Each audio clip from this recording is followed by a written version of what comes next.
Assalamualaikum warahmatullahi wabarakatuh. Perkenalkan, nama saya Mahfudatus Sailin, NPM 2191000420049 dari Prodi Pendidikan Ekonomi kelas B.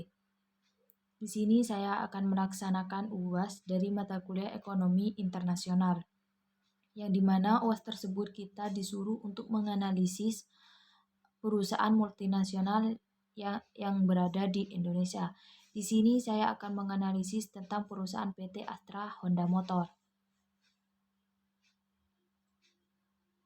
Yang pertama yaitu tentang profil usaha. PT Astra Honda Motor atau yang disingkat dengan AHM merupakan produsen sepeda motor terbesar di Indonesia.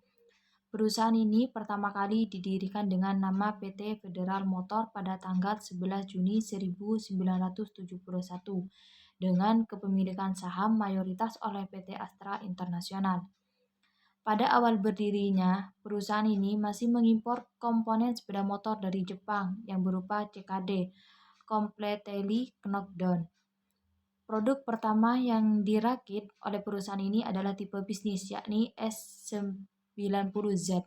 Sepeda motor ini bermesin 4 tak dengan kapasitas 90 cc.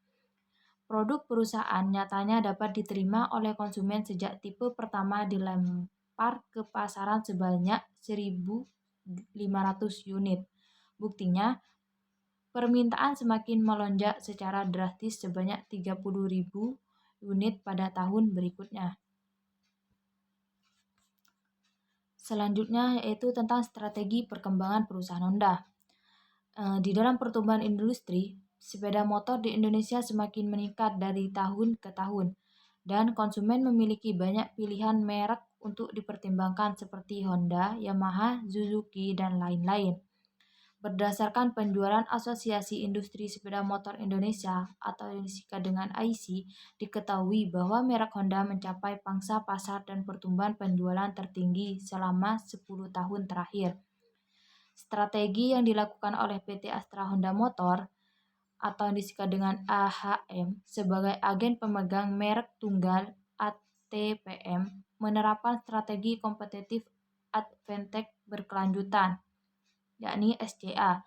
Strategi penentu posisi melalui citra produk motor Honda berteknologi tinggi, keras kepala, hemat bahan bakar, varian produk yang lebih beragam, dan brand global yang terpercaya. Strategi distribusi melalui ruang pamer, bengkel resmi, dan gerai suku cadang terbesar di seluruh Indonesia dan cukup mudah ditemukan.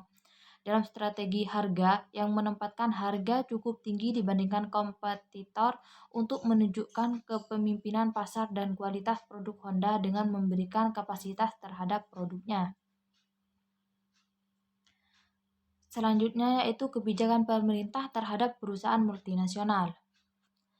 Nah, di dalam Indonesia sendiri, sejak diterapkannya Undang-Undang Perseroan Terbatas atau PT dalam nomor 40 tahun 2007 ayat 74 tentang tanggung jawab sosial perusahaan, kebijakan pemerintah ini menjadi momentum yang sejalan dengan isu CSR secara global.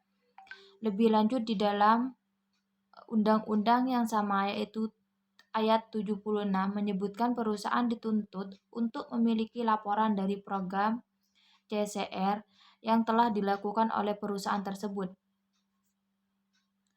Hal tersebut mengisyaratkan perlunya transparansi dalam pelaksanaan dan pencapaian program CSR. Yang selanjutnya yaitu analisis terhadap perkembangan perusahaan Honda di Indonesia. Di dalam analisis ini saya menggunakan analisis SWOT terhadap PT Astra Honda Motor, yaitu yang pertama strength, yaitu kekuatan, yang dimana dalam kekuatan itu terdiri dari citra dan brand yang kuat, produk berkualitas tinggi, showroom, service station, dan spare part terdistribusi hampir di seluruh kota di Indonesia. Tawaran produk yang lebih beragam dan banyak pilihan, sumber daya manusia yang kompeten pada bidangnya. Yang kedua yaitu weakness atau kelemahan. Kelemahan itu terdiri dari harga produk tinggi. Yang kedua, harga spare part termasuk cukup mahal, promosi kurang atraktif dan terbatas. Yang ketiga yaitu opportunities, ya, yang disebut dengan peluang. Di dalam itu terdiri dari pertumbuhan ekonomi yang cukup tinggi, tren masyarakat memiliki motor, terus peluang ekspor ke negara lain, tingginya kepercayaan masyarakat terhadap sepeda motor Honda, dan jumlah penduduk yang besar. Yang terakhir yaitu threat atau ancaman. Ancaman itu terdiri dari krisis ekonomi, fluktuasi nilai tukar rupiah, daya beli masyarakat yang belum membaik, dan persaingan produk yang ketat.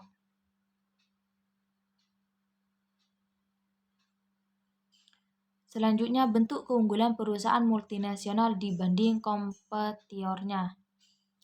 Ada 5 keunggulan yang dimiliki oleh motor Honda yang tidak dimiliki para kompetitornya. Yaitu yang pertama, suku cadang yang lebih murah. Kenapa dikatakan suku cadang lebih murah? Yaitu memiliki harga suku cadang yang relatif lebih murah dibandingkan para kompetitornya. Salah satu alasan mengapa suku cadang Honda lebih murah adalah karena sebagian besar suku cadang mereka diproduksi di Indonesia. Selain itu, suku cadang motor Honda juga punya banyak merek tiruan yang dijual lebih murah daripada yang orisinal. Yaitu yang kedua, desain lebih disukai konsumen. Kenapa dikatakan desain lebih disukai konsumen? Bicara soal desain, setiap orang memang memiliki seleranya masing-masing. Namun, banyaknya unit motor yang terjual juga menjadi indikasi kalau motor Honda itu memiliki desain yang lebih disukai oleh konsumen. Hal ini disebabkan desain yang bagus adalah salah satu pendorong seseorang membeli motor baru. Tidak dipungkiri bahwa desain juga mempengaruhi pasar otomotif. Yang ketiga yaitu harga motor selalu lebih murah. Kenapa dikatakan selalu lebih murah? Motor Honda adalah memiliki harga unit yang lebih murah daripada kompetitornya. Bukan hanya motor baru, motor bekas merek Honda pun dijual dengan harga yang lebih murah. Karena hal itulah masyarakat cenderung menilai bahwa motor Honda selalu lebih murah dibandingkan merek motor lain. Yang keempat yaitu suku cadang mudah ditemukan. Yang kelima, motor Honda lebih mudah untuk dimodifikasi. Mungkin itu saja presentasi dari PPT saya tentang PT Honda Hastra Honda Motor. Sekian dan terima kasih. Wassalamualaikum warahmatullahi wabarakatuh.